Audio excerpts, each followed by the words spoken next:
Thanks to these always impassioned debates, the idea progresses slowly. The new generations who find it controverted tend to adopt it merely because it is controverted. For young persons always eager to be independent, wholesale opposition to received ideas is the most accessible form of originality.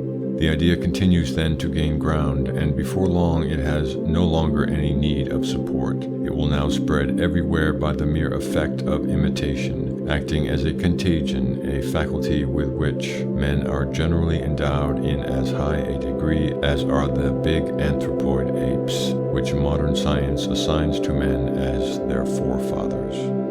As soon as the mechanism of contagion intervenes, the idea enters on the phase which necessarily means success. It is soon accepted by opinion. It then acquires a penetrating and subtle force which spreads it progressively among all intellects, creating simultaneously a sort of special atmosphere, a general manner of thinking, like the fine dust of the highway which penetrates everywhere. It finds its way into all the conceptions and all the productions of an epoch. The idea and its consequences then form part of that compact stock of hereditary commonplaces imposed on us by education. The idea has triumphed and has entered the domain of sentiment, where for long it will have nothing to fear. Of the various ideas which guide a civilization, some, those relating to the arts or philosophy, for example, rest confined to the upper grades of the nation. Others, particularly those relating to religious conceptions and politics, go deep down in some instances among the crowd. They arrive there in general much deformed, but when they arrive there, the power they exert over primitive minds incapable of reasoning is immense. The idea under these conditions represents something that is invincible, and its efforts are propagated with the violence of a torrent that has overflown its banks. It is always easy to find among a people 100,000 men ready to risk their lives to defend an idea as soon as this idea has subjugated them. Then it is that supervene those great events which revolutionize history and which only crowds are capable of accomplishing. It is not men of letters, artists, or philosophers who establish the religions which have ruled the world, or the vast empires which have stretched from one hemisphere to another, or who have been the causes of the great religious and political revolutions which have changed the face of Europe.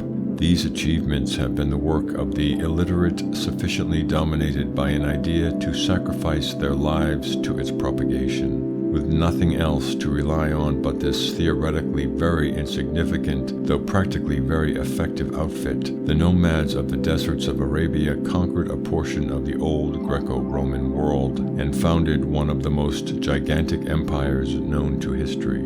It was with a similar moral outfit, the domination of an idea, that the heroic soldiers of the Convention were victorious against the onslaughts of Europe up in arms.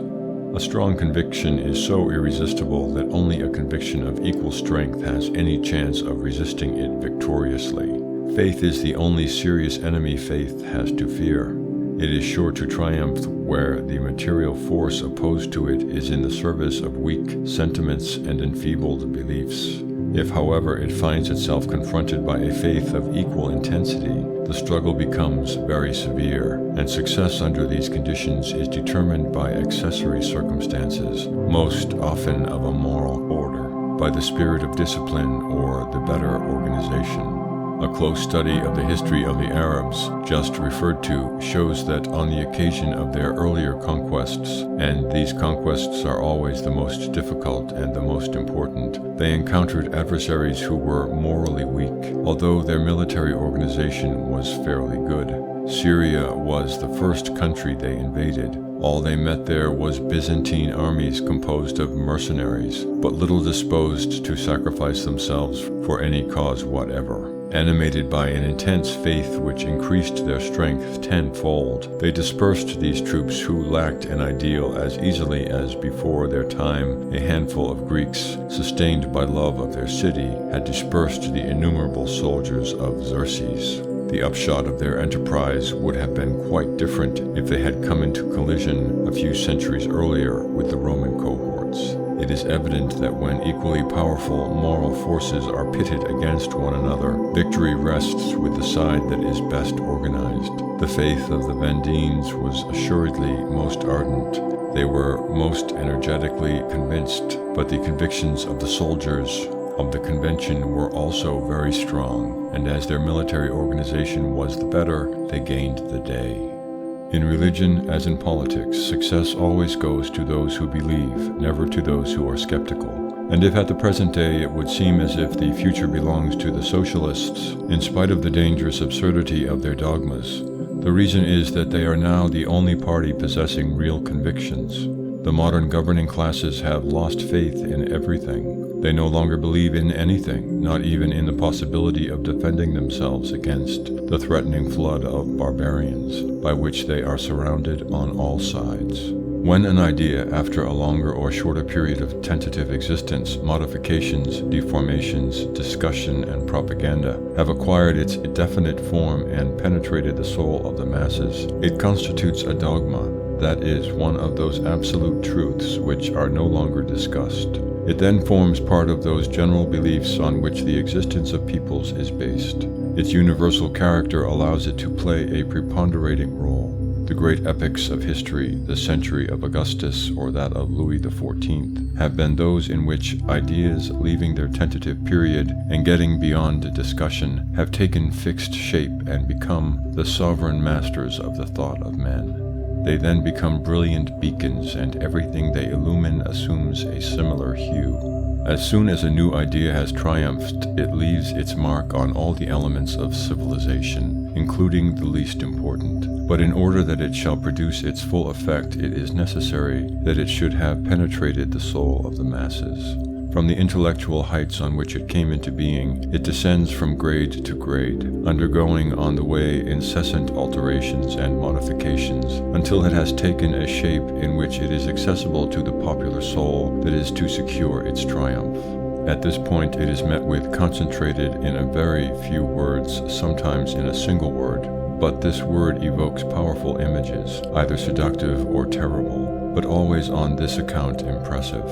Examples are the words paradise and hell in the Middle Ages, brief syllables which have the magic power of corresponding with everything, and for simple souls of explaining everything. The word socialism represents for the modern working man one of those magical and synthetic formulae capable of exerting an empire over souls. It evokes images which vary with the masses which it penetrates, but which are powerful in spite of their rudimentary forms.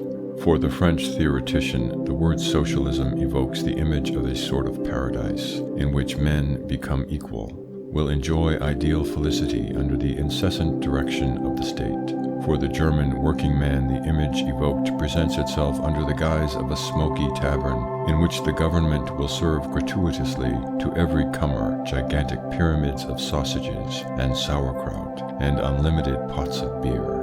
None among those who dream either of sauerkraut or of equality have ever, of course, been at pains to find out the sum total of what there is to be divided, or the number of those who are there to share it.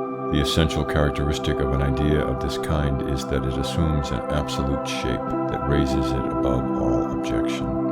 When the idea has come to transform itself little by little into a sentiment and has become a dogma, its triumph is assured for a long time, and all attempts to shake it by reasoning will be vain. Doubtless, in the end, the new idea will undergo the fate of the idea whose place it has taken. It will grow old and decline, but before it is completely used up, it will have to undergo an entire series of retrograde transformations, of deformations of every kind, which will demand several generations for their accomplishment. Before dying out entirely, it will for long form part of those old hereditary ideas which we style prejudices, but which we nevertheless respect. An old idea, even though it has become a mere word, a sound, a mirage, possesses a magical power by which we are still subjugated.